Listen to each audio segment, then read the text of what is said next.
I got this Pentair pool system and there's a leak.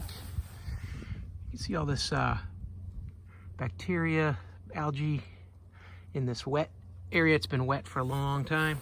It's coming out of this heater. And what I found is those two couplings, they are good.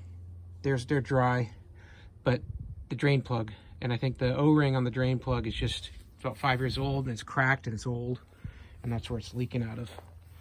Go ahead and pull that O-ring out and swap it out.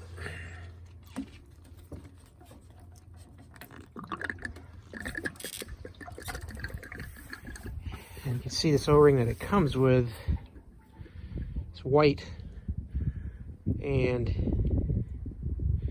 get it to focus. If you look real careful, all kinds of cracks in that around the edge there. So I'm gonna try to find one that's close in size and swap it out.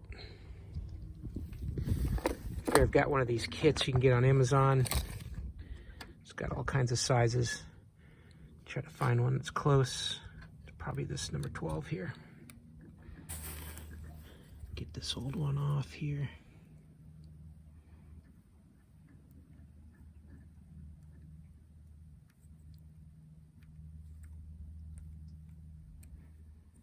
It looks like the one that was the closest fit was this number 11 on that kit. Yeah, it's just about exactly the same. Number 11.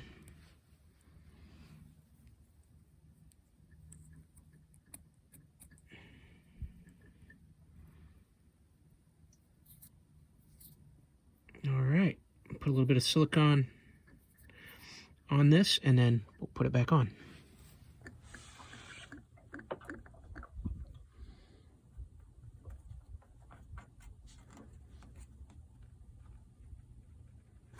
Hopefully that stops our leak. So I went ahead and let it dry out overnight, and as you can see here, we're pretty much bone dry below the drain plug here that has the new O-ring in it. So no more drips, no more mold growing under my heater. And now I've got a dry platform, so if I got another leak in a pump or something, I'll be able to notice that right off the bat. I want this platform to mainly be dry. So hey, if this video was helpful to you, give it a thumbs up. That'll help other people find it as well. And as always, have a great day.